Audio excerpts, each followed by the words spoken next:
மாநில பீகார் போன்ற மாநிலங்கள் வந்து கூட்டணியில் இருக்கிறதுனாலையோ மைனாரிட்டியாக சரி மெஜாரிட்டிக்கான வாய்ப்புகளை அவங்க வந்து ஆதரவு இருக்கிறதுனாலையோ இப்போ வந்து அவங்களுக்கு அதிக அளவு நிதி ஒதுக்கி கொடுக்குறாங்க. இது அரசியல் காரணமாக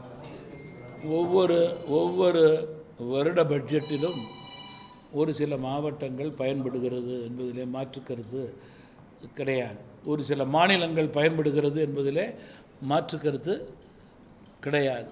எல்லா மாநிலங்களிலும் ஒரே பட்ஜெட்டில் பயனடைய வேண்டும் என்பது சாத்தியமும் கிடையாது. இது நிதர்சனமான உண்மை. எந்த கட்சி ஆட்சியில் இருந்தாலும் இதுதான் உண்மை. அதை எடுத்துக்கொள்பவர்கள் எப்படி வேணுமானாலும் எடுத்துக்கொள்ளலாம். அந்த தொகை எதற்கு போகிறது, அதனுடைய நன்மை பயக்கக்கூடிய பணிகள் என்ன என்று யோசிக்க பார்க்க வேண்டிய கட்டாயத்திலே இருக்கிறோம்.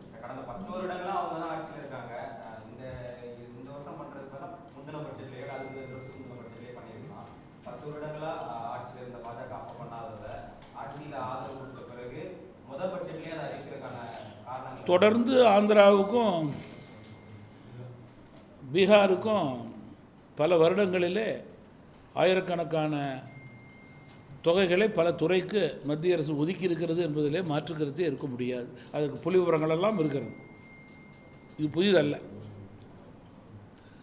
தமிழகத்தினுடைய சட்டம் ஒழுங்கு என்பது தொடர்ந்து கவலைக்கிடமாகவே இருக்கிறது என்று நான் தெரிவிக்க விரும்புகிறேன். ஆட்சியாளர்கள் தமிழகத்தினுடைய சட்டம் ஒழுங்கை பற்றி கவலைப்படுவதாக தெரியவில்லை.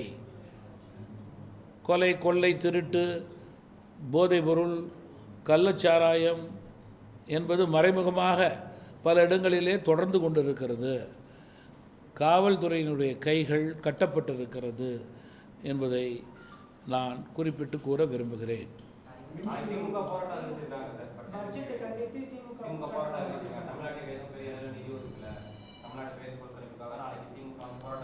நீங்கள் எதிர்கட்சி அரசியல் செய்ய வேண்டிய கட்டாயத்திலே திமுக இருக்கிறது.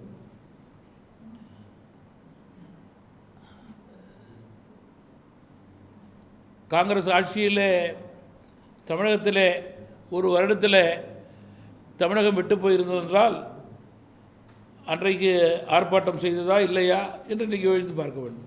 அதனால் கட்சிகளுக்கு அரசியல் கட்டாயம் இருக்கிறது, அதில் மாற்றுக்கிறதே கிடையாது. ஆனால் கடமை தவறி தமிழக மக்களுக்கு செய்யக்கூடிய பணியை முறையாக முதல்வர் செய்யாமல் டெல்லிக்கு செல்லாமல் தமிழகத்தில் இருந்தது மிகுந்த வேதனைக்கும் வருத்தத்துக்கும் உரிய விஷயம்.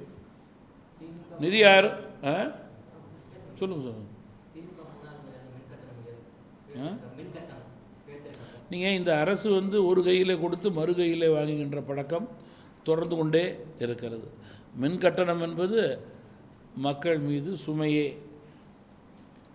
தெரிந்து அறிந்து புரிந்து செய்த காரியம்தான் இந்த காரியம், தெரியாமல் செய்த காரியம் அல்ல.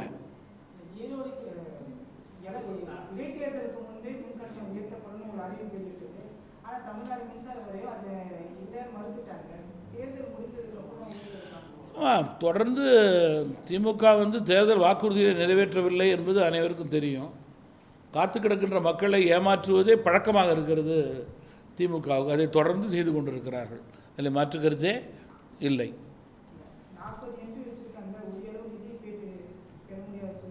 மக்கள் தான் யோசித்து பார்க்க வேண்டும்.